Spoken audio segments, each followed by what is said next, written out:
Sorry. Perfect. Thank you so much, Knut, for the introduction, and to all of you for the invitation to be here and for listening to me give this talk on diffusion modeling.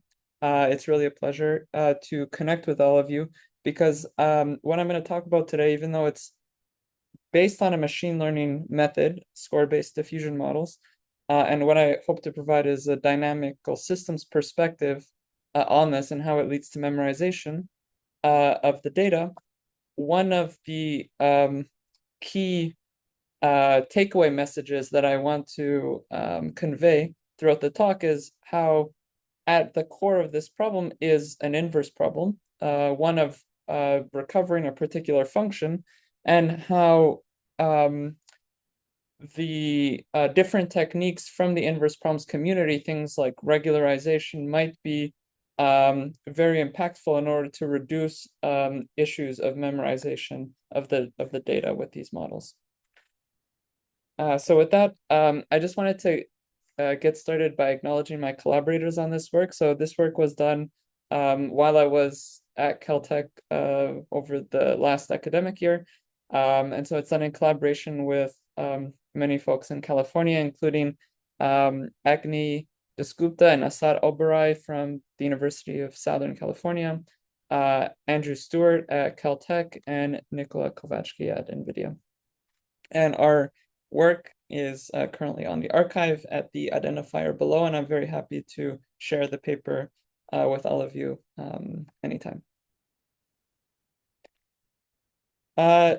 So before getting started on diffusion models and what we want to present in terms of our analysis behind them, I want to define what is the topic of generative modeling, at least mathematically, provide some context of what these models aim to do. So in generative modeling, the setting is that we typically collect some samples. We consider them to be IID, independently and identically distributed. I'm going to throughout this talk denote my samples as x0i from I equal running from 1 to n. So I'm going to have capital N samples. The 0 is going to become clear in a few slides why I use this particular notation. But these represent things like images, text documents, if we're dealing with trying to model distributions over corpuses of text. And these are samples which we assume to have come from some underlying probability distribution P0. So in generative modeling, we typically only have access to the samples, the dots in this plot, but underlying is some distribution. And our goal is to generate new samples from this distribution, which we don't have access to. All we have are the samples. So we'd like the new samples that we generate to have maybe some similar statistical properties to the ones that we've already seen, maybe similar means, moments, etc. The crucial thing is that we want these samples to be different than the ones in the training data set. So we'd like these samples to be novel. And what we've seen in the last few years is that while there's been many generative models that have been developed, different architectures, different training procedures, one particular class of models has become very popular. These are what are known as diffusion models, in part because they can be used to generate very high quality images. So we've seen, for instance, in the machine learning community, these models being used to create what are known as prompt-to-image models, where you put in a text prompt, like a prompt that you want a teddy bear riding a skateboard in Times Square, and it will generate a supposedly novel image that didn't exist before, and that respects the prompt. We've also seen these models being used outside of machine learning. So for instance, now an increasing number of these models are being used for scientific computing applications to solve things like super resolution and other inverse problems where you take some maybe coarse observations of some field, let's say some fluid, and what we'd want to do is to super resolve this image, so to generate an image that's consistent with the observations, but might have a higher resolution and respect some particular physics constraints. And these models have become very successful at solving these data-driven inverse problems.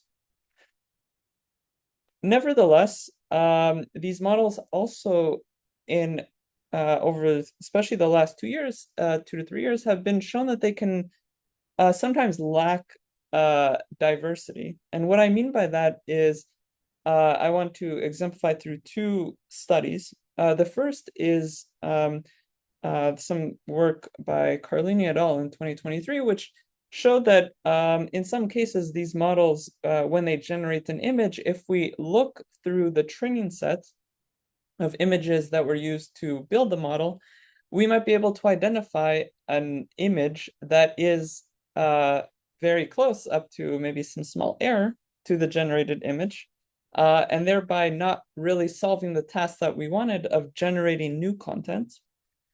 But even if that's not as stark as this particular example, what was shown in the same year is that many times these models generate images that contain many, or many of the parts of these images actually can be seen as copies of images that are in the training data set. So in this figure, in the top row are a collection of images that were generated by these models. And in the bottom row, what the authors of this study showed is that, in fact, one can find an corresponding image to each generated image in the set of training examples that were used to build these models, where this corresponding training example in the bottom row is has many of the parts that's generated by in the generated image. In particular, if we look at just this first example, we see that the image of the desk here is actually exists in the in this training example. The only thing that's really changed is the artwork above the desk, and I would bet that if we look through the training set, we could find also this the particular artwork that was generated in some other image. So despite the models having being able to generate very high resolution images, there's been shown that these models do have higher prevalence than previous generative models at memorizing parts of the data. And so what I want to do today is to discuss why exactly this occurs by providing some theory on memorization. I'm going to do this in 5 parts. So first, I'm going to discuss the mathematical structure for diffusion models. Then I'll present our main result on memorization. I'll briefly touch on some of the analysis. And then finally go into numerics and talk a little bit about how we can potentially resolve this through different forms of regularization. And then finally, I'll conclude. So just to get started with the methodology. So I wanted to present some background on diffusion models, how they work, especially for those that might be new to this topic. So the idea of diffusion models is that we have, let's say, an image that we want to generate, and we're going to think of the image as the data at some pseudo time, which is going to be, we're going to take here to be time 0. And what we're going to consider is a process that gradually adds noise to this image that gradually allows this image to, at some large time, after adding a sufficient amount of noise, effectively just looks like pure Gaussian noise, so that there's no longer any signal left in the sample at some large time, capital T.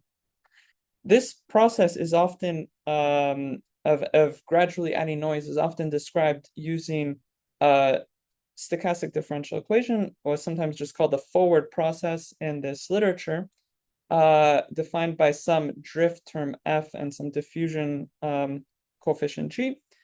And what the field, what this whole model relies on is that if we do write down this forward process, then there is a way of reversing this process of taking a sample from the distribution at this large time capital T and writing down a reverse SDE that gradually removes noise, one can think of it in this way, and takes a sample that of noise and eventually gives us back a sample at time 0 that looks like an image from our data distribution.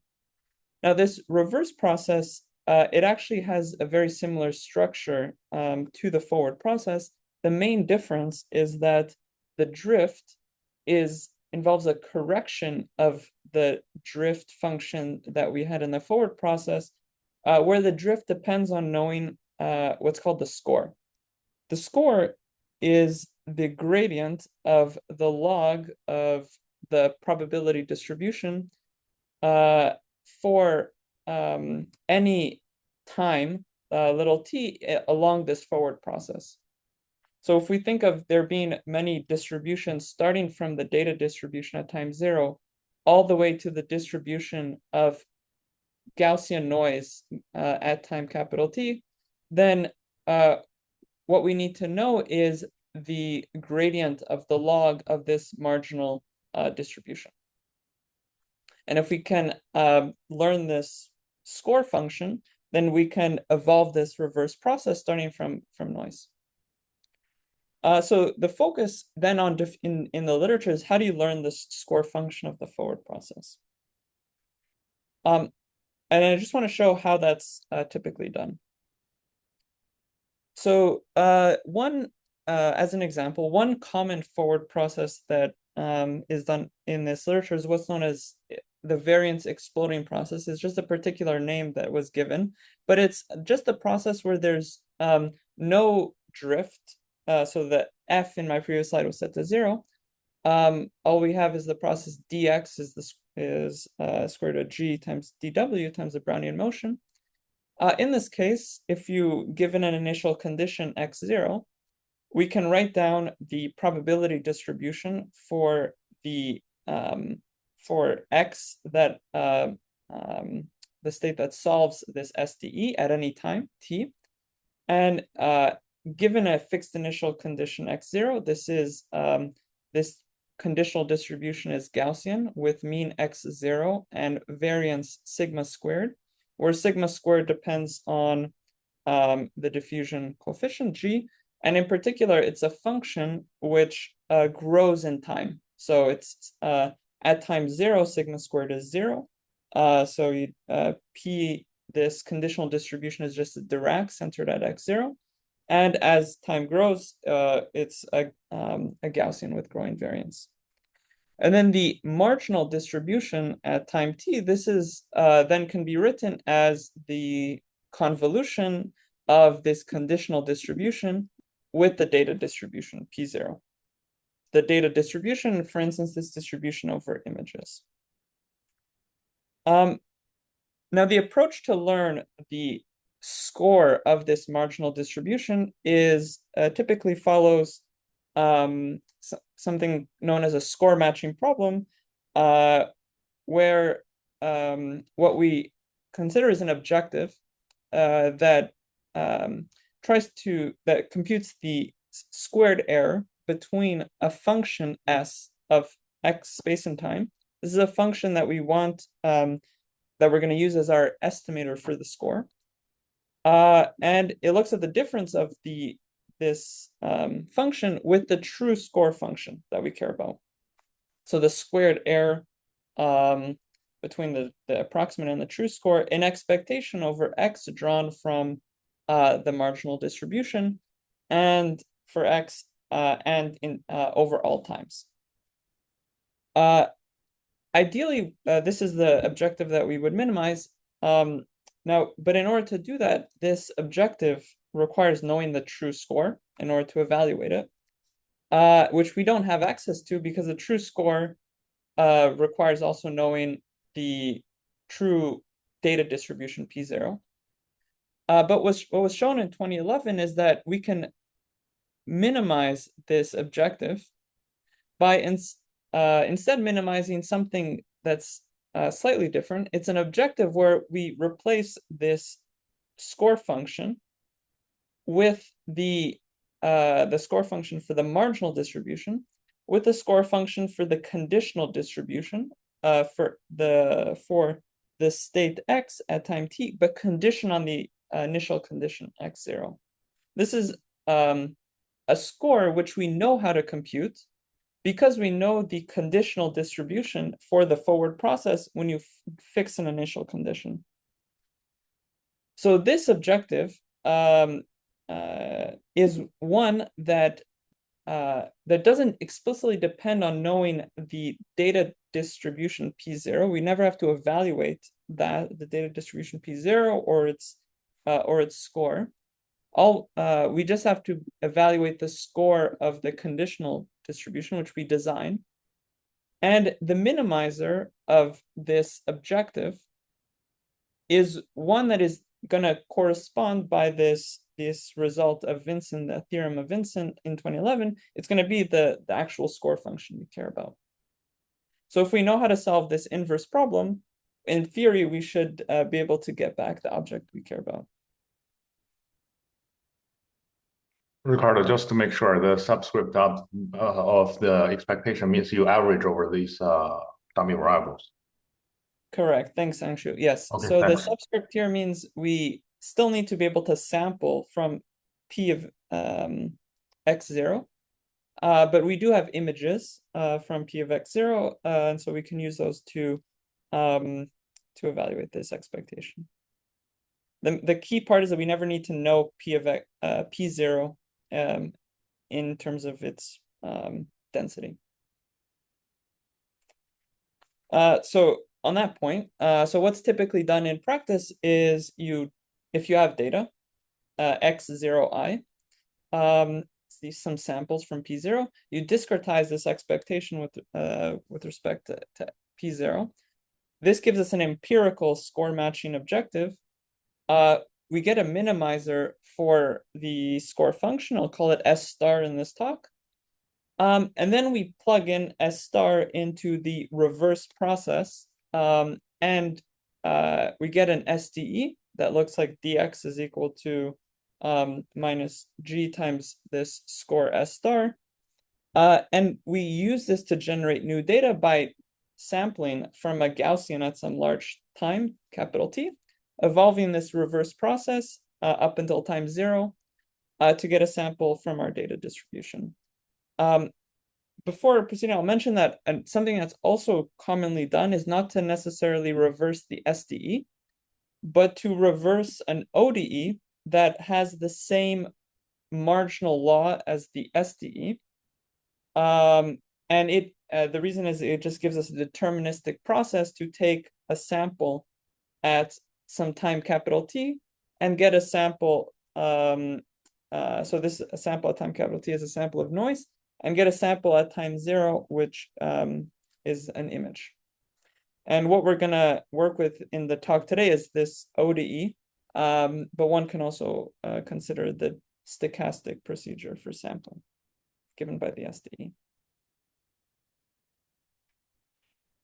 Okay, so now our main result on memorization is based on looking at what happens when you actually solve the score matching problem exactly,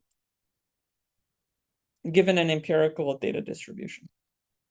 And this is based on some earlier work in the last few years, which showed that one thing that's quite interesting about the inverse problem for the score of recovering the score is that it has an explicit expression. The minimizer has an explicit expression. In particular, if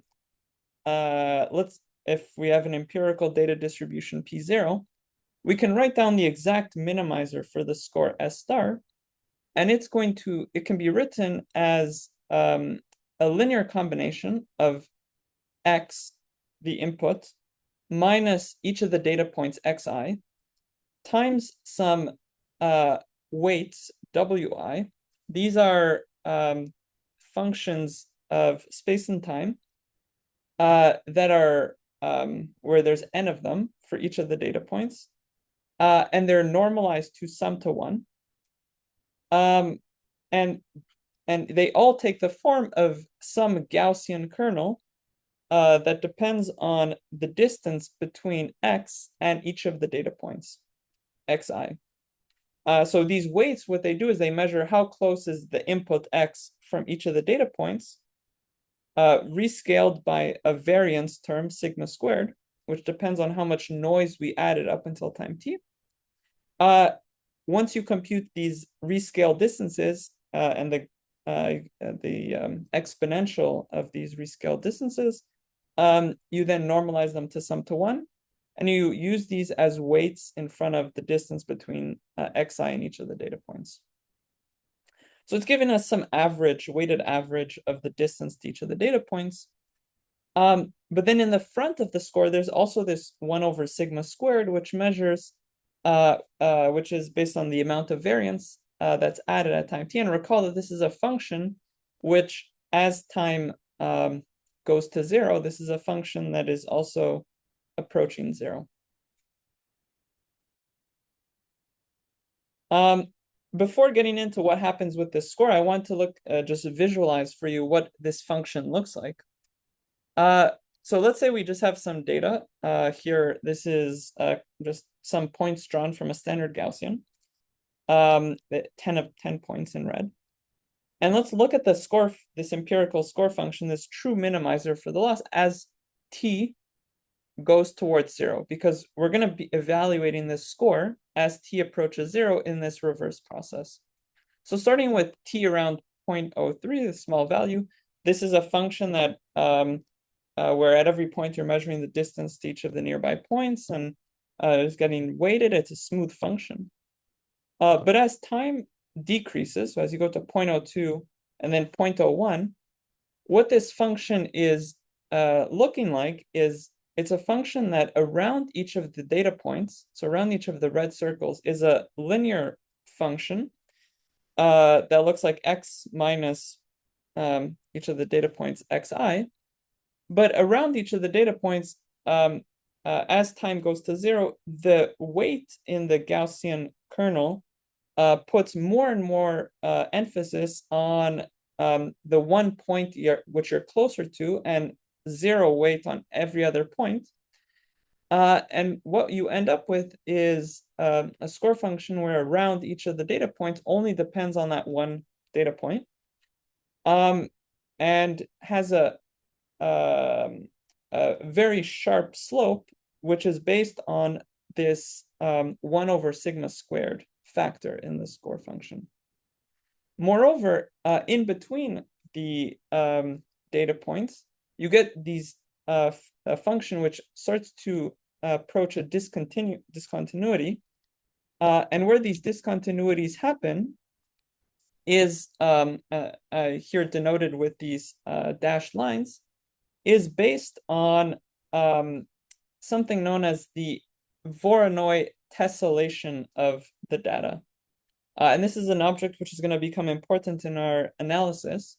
What this Voronoi tessellation is a collection of points. So let's look at the Voronoi cell associated with the data point xi. This is the collection of points x that are closer to xi than any other data point. So for instance, let's look at this example here. So for this one data point, the Voronoi cell associated with this one data point would be all the points up until this dashed line, and all the points also to the left, since there's no more data points.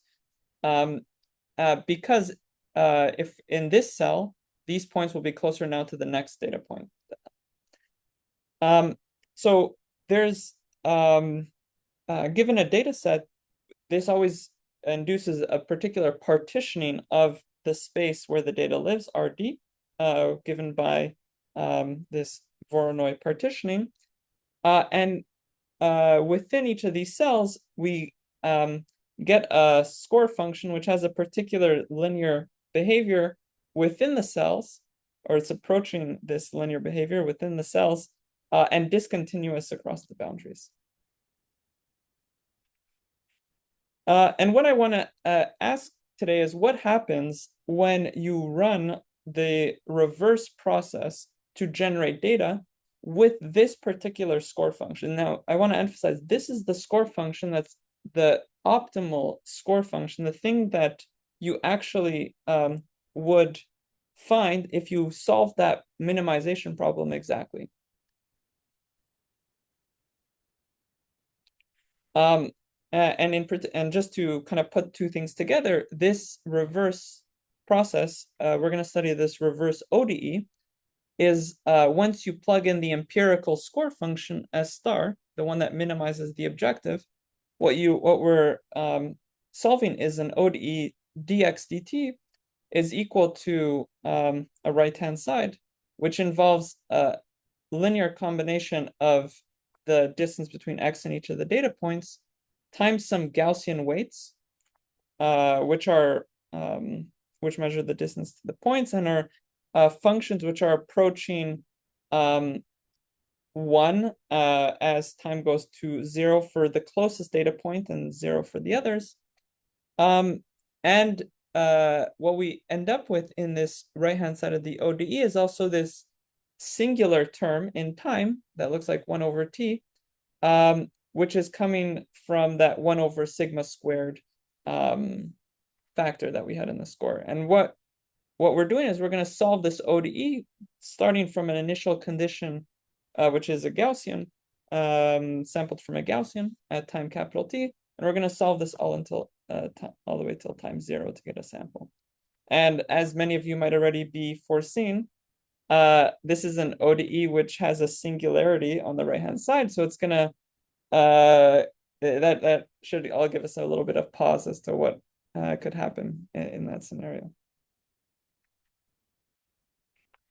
Okay, so what I want to show is what exactly are the limits of this ODE, limit points. So let's say for any initial condition, we want to look at what is the limits of the sequences of the ODE as along paths x of t as t approaches 0. And we define that as x star.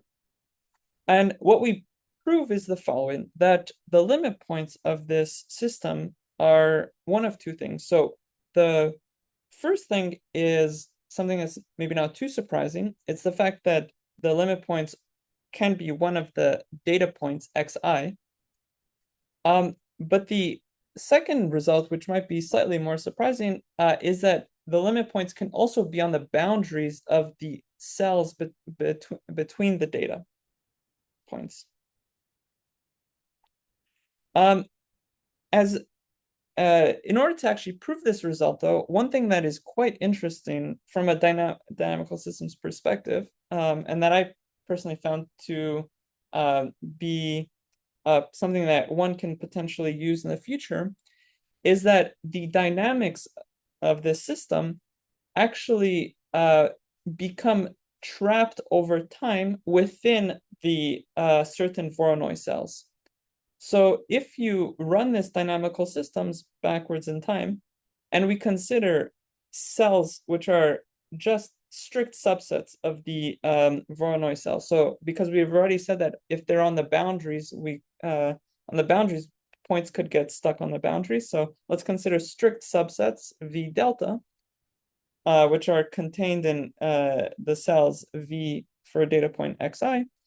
If the trajectory x of t is inside one of these strict subsets separated from the boundary at a precise time t star, which we can quantify, then for all the remaining time of this process, it's going to get stuck within that cell. And we're going to visually show this in a few minutes. So our main result is really about this property that the points can either be converged to one of the data points or can converge to the boundaries of the cells. I just want to briefly touch on some of the ideas behind the analysis, for those that might be interested in, and then transition towards discussing the numerics and what we can do about this. So the first is that in order to analyze this system, the way that we analyze this ODE, and just as a reminder, this ODE dx dt is equal to 1 over t multiplied by x minus a linear combination of a weighted combination of the data points, is to do first a change of variables and to rewrite this as an ODE which is running forwards in time rather than backwards in time. This is just personally something that I do because I find thinking about an ODE running forwards in time to be easier to analyze, but one can also consider just the ODE running backwards. And so to do that, we introduce a change of variables from time t to time s, where using a particular monotonic transformation. And we define the trajectory with respect to the rescale time s as y of s. And that gives us an ODE in y. dy ds is equal to minus y minus a linear combination of the data, which we integrate forwards in time, starting from Gaussian sample at time 0. And we would like to integrate this system, what was previously to t equals 0 and is now to s equals infinity. And then in order to actually prove that you get this collapse of the limit points onto to each of the data points, the way that we show this is that this ODE, which is nonlinear, dy ds is minus y n, this linear combination of the data, we write this yn term as we consider it as a small perturbation of the right-hand side is just a small perturbation of y minus one of the data points xi, plus a term xi minus the yn.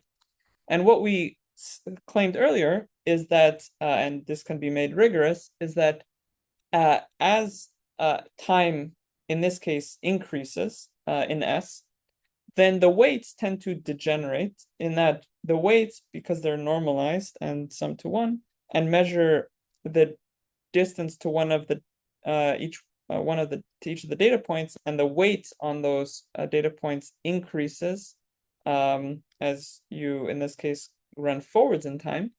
Eventually, the weights on one of the data points will be 1, and on the weights on all the other data points will be 0. And as a result, the nonlinear part of the dynamics, xi minus the linear combination, will approach 0, because this nonlinear part is going to just effectively look like xi minus xi, because all the other data points are going to drop out. And when this occurs, effectively, the dynamics are linear, because the nonlinear part of the dynamics is approaching 0. And you just furthermore can show in this particular case where you're inside one of the cells that you just collapse onto the center, which in this case would be the data point. So I do want to numerically illustrate this now in the remainder of the talk. And to do that, I want to start with, again, a simple example of points in 2D. So these are 20 data points drawn from a standard Gaussian distribution in 2D on the left. And on the right, I plot the Voronoi tessellation associated with these 20 data points in black. And what I want to plot are two trajectories of the ODE starting from two different initial conditions given this data. And so in red, I plot the trajectories of these two ODEs. So they start from two different initial conditions. I could have started with others. These are just two examples. And what we observe is that in both examples, the ODEs move initially towards the data, starting from some point far away from the data. I've zoomed in to where the data lies. And eventually they do both collapse onto the limit point is one of the two data points where this red curve ends. The one thing I want to highlight is what happens, for instance, on the right-hand side, where what we observe is precisely this behavior of getting trapped inside a cell. So what we observe is that the dynamics, they first approach the data, but at some point in time, they when they start to hit the boundaries of these cells, which we know where the boundaries are, but the model doesn't necessarily know this, or the dynamics don't necessarily have explicit knowledge of this, but as the dynamics approach the boundaries, they never touch, and they reflect back in a sense, and then eventually collapse onto the data points. So they get trapped within these cells. You can also look at the convergence towards the data points, and when they get trapped, in the rescale time variable, they actually converge exponentially fast to the center, each one of the data points in this rescaled time variable. I do want to mention that there's two settings which we showed. One is that the dynamics can collapse onto the data, but we also show that the dynamics can get stuck on boundaries between the data points. And in order to illustrate this, I wanted to just construct a very contrived example. So this is very specific, but I think will illustrate my point. As an example, let's consider having just two data points at +1 and -1 in 2D on the x2 = 0 axis. And then let's consider running this ODE from many different initial conditions on some, let's say, on the boundary of this rectangle. And what we'll observe is that for most of the initial conditions, the trajectories converge to one of the two data points at the centers. But if you do initialize perfectly in the middle, so along the x1 = 0 axis, because this system everything here is so symmetric, you end up staying on this x1 = 0 axis, and you never leave it. So you never leave precisely this boundary of the two cells. In this particular example, it does correspond to a measure 0 event, but and our statement doesn't necessarily say anything about what is the actual probability of those two events occurring, either collapse onto the data point or remaining on the boundaries, but it is nonetheless possible to have this scenario. Now, given all of this, there's a question of how do you avoid it? So how do you avoid the? So what we showed is that memorization, if you solve the problem perfectly for the score matching problem for learning the score, we memorize the data. And numerically, this we can also show this occurring. In practice, it is the case that we want to solve these score matching problems, but we want to, in a sense, solve them imperfectly, so that we avoid this. And what we wanted to study is what happens if you do consider some classical ways of solving this, of regularizing this inverse problem.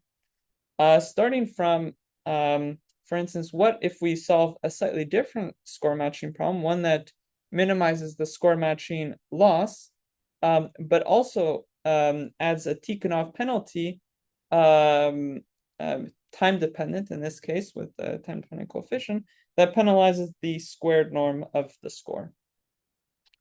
And the first thing that we can do is to show that, in fact, if we do this, we can also write down the explicit score function that minimizes this loss. And if we choose this regularization coefficient proportional to some constant c, then we get a very sort of nice behavior in that the score minimizing scores has the same form on the right-hand side, but rather than it being scaled by 1 over a function which is going to 0 as time goes to 0, it's scaled by a function 1 over sigma squared plus a constant. And so as time goes to 0, this rescaling term doesn't approach 1 over 0, it actually just approaches 1 over something, so over this constant. And so the slope of this score function that we saw in the earlier plots, visualizations, is actually bounded as time goes to 0, rather than becoming unbounded like it does in the original minimizer. So what we looked at is what happens if you do actually learn a score function by considering, let's say, a class of neural networks that minimize such a loss with this regularization. And what we always looked at as a metric is if you parameterize this score function, learn it, use it to generate samples, how many of the samples, what are the fraction of samples that actually match the data when you generate with this learned score as a function of the regularization parameter? And what we can see somewhat expectedly is that if there's no regularization, all the samples that you generate match the data, so the fraction of samples matching the data is 1. But as you increase the regularization, you get this trade-off. And you don't want to regularize too much because that's also going to affect what is the distribution that you learn. But there is some middle ground in terms of not memorizing, but also learning the distribution. And I want to show visually what is the effect of this regularization on the score function. So we mentioned that the score function, the true score function, which is what I plot in green, it is a function that has a singular behavior in time. It has that 1 over t dependence. So on the x-axis is time from 0 to 1. And in green, you see the function becomes singular as time goes to 0. And going from left to right, we increase the amount of regularization, the amount of the constant c. And what we observe is that if c becomes too small, there's no regularization, and the learned score function in red is actually approaching this singular function in green, the true minimizer.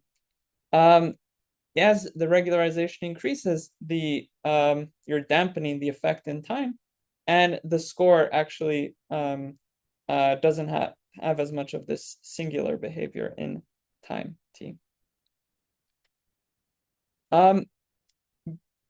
Now I want to comment that in practice, diffusion models are being used, but the way that they're being used is by solving a score matching problem and doing some form of regularization in a very implicit way.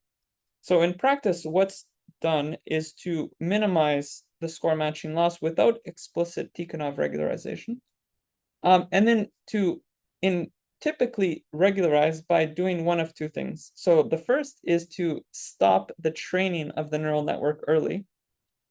And the second is to just choose very carefully what is the architecture of the neural network for the score function.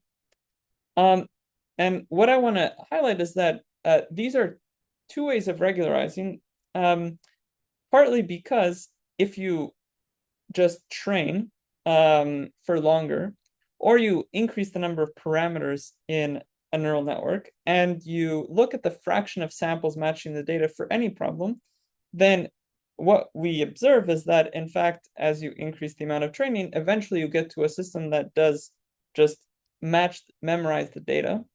Or if you have too many parameters, you memorize the data. And at the moment, what's being done is to simply find a spot where is to try to choose this spot in a slightly ad hoc way to avoid this the model from actually reaching this memorization point. But there is really a need to, in my opinion, to have explicit ways of doing this regularization, because these ad hoc ways, they don't really translate across different tasks, or they require a lot of manual intervention into the learning process that's being done. And then I finally just want to end with a particular example to also highlight this with images. In this example, what we did is we took two images, a very simple example. They're images of that are they all have a constant background in blue, and then they have a yellow square either in the top left or the bottom right. And then what we did is we learned a score function using a very popular diffusion model framework, which is used in a lot of imaging applications. It's based on this paper from NVIDIA. It's called the Elucidating Design Space of Diffusion Models. And what we looked at is what are the, if you train a model with just two images, what are the generated images that come out from the trained score function? And in particular, what do these images look like as you train for longer? Because here the architecture is fixed, so we're just going to look at the regularization that's typically done in practice as you train from the score function for more durations. So on the right, I'm going to plot 16 images that come out of this model after an increasing number of epochs of training iterations. So initially you have 2,000 iterations and all the images look fairly noisy. If you run it for 4,000 iterations or for 6,000 iterations of training, the images become less noisy that come out. And they start to look like they have these solid backgrounds with the these squares in yellow.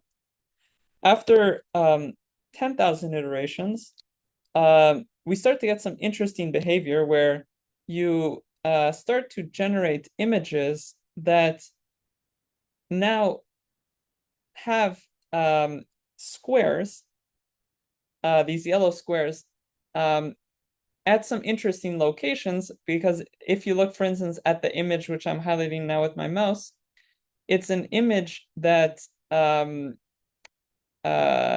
the square was positioned in the top right corner of the image, something that's very different than what's in the training data set, and with the model was able to infer that that's an image which one might want to generate as an image from the underlying data distribution.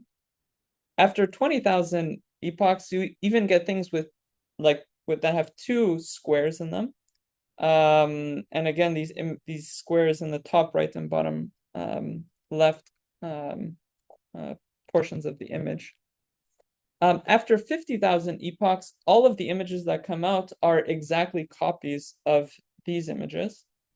And right now, what's being done is to look at these images, let's say after 20,000 epochs, and to use decide what it means to generate novel images based on somewhat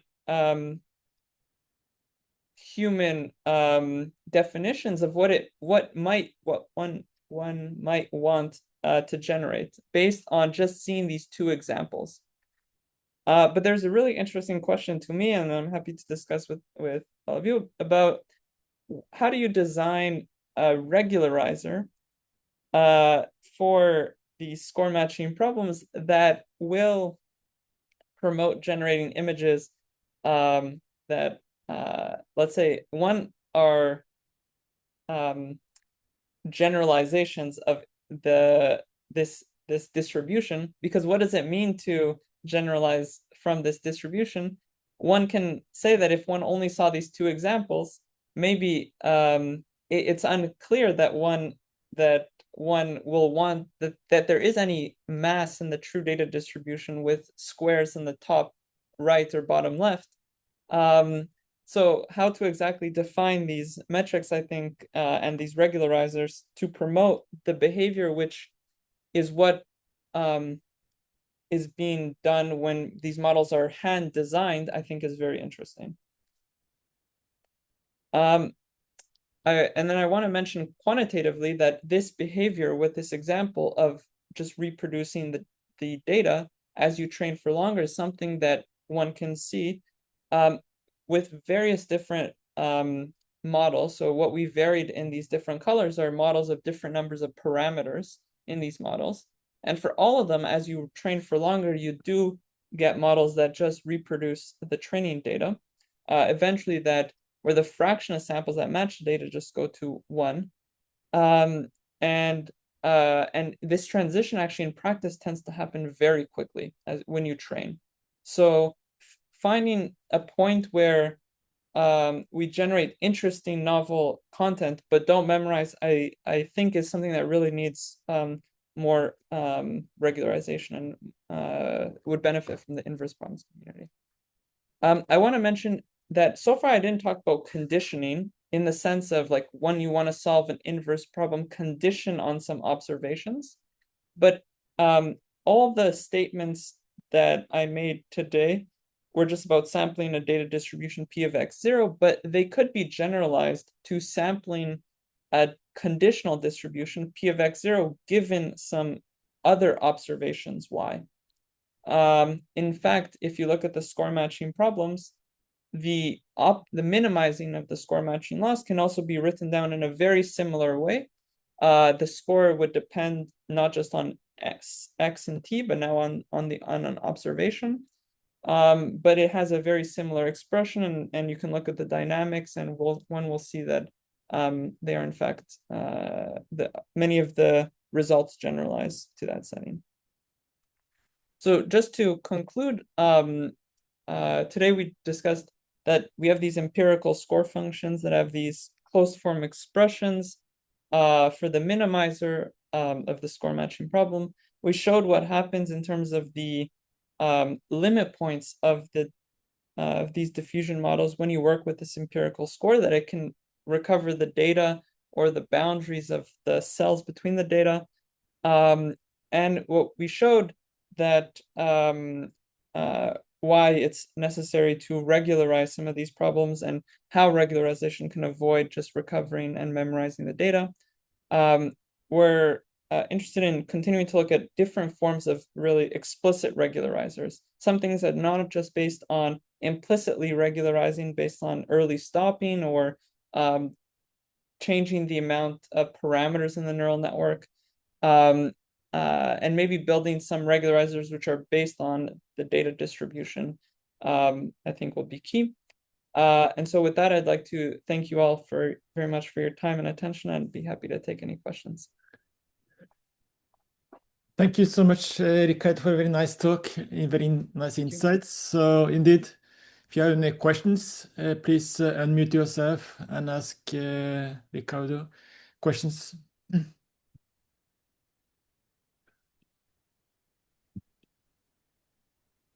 Hi, Ricardo. Hi. Hi, thank you for the great talk. I do have a small question about the statement that you said once a particle get into the Voronoi cell, it get trapped there.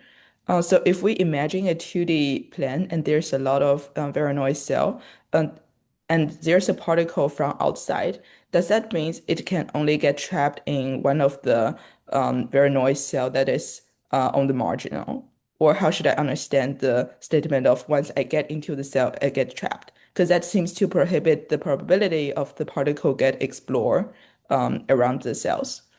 Thank you very much for the question and clarifying. So the statement, it does depend on a particular time at which this trapping happens. So if I actually go back to the visualization here, we'll see that, for instance, on the left-hand side, the dynamics, they do traverse cells initially, It's just that there is a point in time at which, after that point in time, if you're in the cell, you're stuck in that cell. That time at which that happens, it depends on the number of data points, and the sort of minimum distance between the data points as well. But it's all explicit. But it doesn't preclude there from being exploration earlier in times across movement across cells. It's just after that a particular point in time, you get trapped. So as an example, on the right-hand side here, that point was reached before the trajectory sort of got to the boundary. Got it. Thanks a lot for the explanation. I have a follow-up question maybe. So once you there's another phenomenon that you observe that is once the particle get into the boundary, because I think the force or the vector field on the boundary is kind of preserving you to get contracted into the boundary.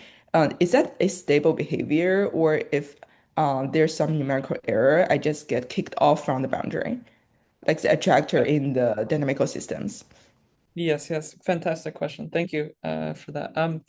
I I expect that you my part of the reason I mentioned that I think that that might be a probability zero event, the boundaries, is because I think in practice there's a lot of numerical error and it kicks you off the boundaries.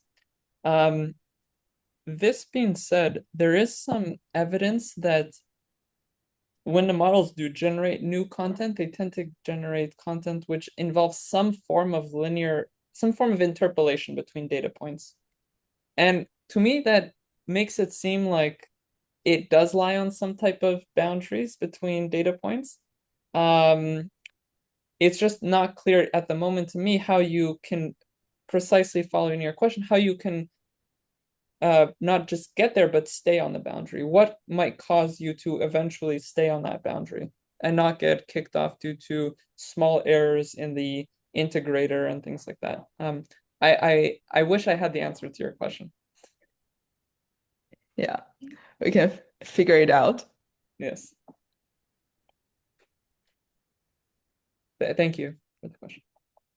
Hi, Ricardo. Thanks for the nice talk. A quick question. So how much do you think this descriptive results, like, I mean, just things trapped in a cell, this depends on the particular forward SDE. So now you're using a linear SDE, right? So how much does your phenomenon depend on the fact that you use linear SDE? Okay, very good point. So I was gonna mention that the results, they you could you could the fact that we have Gaussian weights, that is attributed to the fact that the diffusion process is that it holds for a very wide range of diffusion processes, but typically the drift of the diffusion is always um, linear in time, sorry, linear in x, but nonlinear in time. But that's always the form that's used for in these models. If you don't have something that is uh, if you have something slightly different, part of it is you can't really you can't get the conditional score that you need to solve the Uh, score match problem yeah. explicitly, which makes solving these problems numerically hard. There and so that's why we focused on this particular case, or this family of SDEs, for SDEs.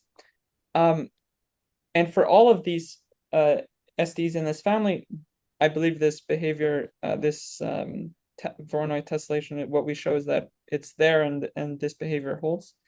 It's possible that for other SDEs, you get, like, the Voronoi tessellation depends on a particular norm and a particular metric, and maybe that depends on different, could change for different processes.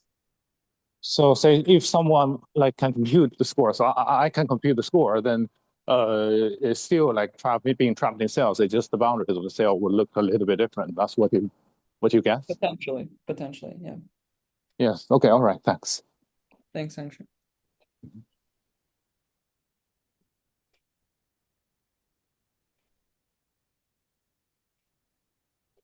Any other last questions for Ricardo? Well, otherwise, let's thank the speaker again for a very nice talk. And any follow-up questions? Did you have a question, Xingyu? I do want to ask one more question Yeah. onto Ricardo. Yeah. I got very interested in the last point that you mentioned. What kind of image is the thing that we want when we add regularization to diffusion? I think it does connect it to a lot of the generation of images that we do want to preserve some details or local structure while we want to permute maybe the global information. So we are looking for the regularizer that actually preserve maybe the local dynamics, and it's kind of like while being more open to changing the global large scale pattern. Although I don't know what is that regularizer, but this is something I think Correct. would be. Yeah, I do. You're absolutely right. I think there's some things that like we know for images, like they have if you look at them in the spectral domain, they have certain behavior typically. If you look at images in the like the data distribution of images. So we might want to try to match the spectrum of certain images. But then allow like the backgrounds, like you said, to change. Things like that. I think it would be interesting to develop like one thing I've been thinking about is like these Tikhonov penalties, but with certain weighted norms that can penalize certain the based on the spectrum of the image as an example. But I think there's like really a lot to be done there.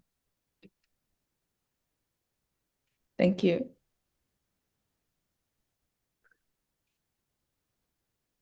Thanks again for the question. Yeah. Okay, if there are no more questions, let's thank Ricardo once again for a very nice talk. Thank you all. And if you have any questions, don't hesitate to reach out as well.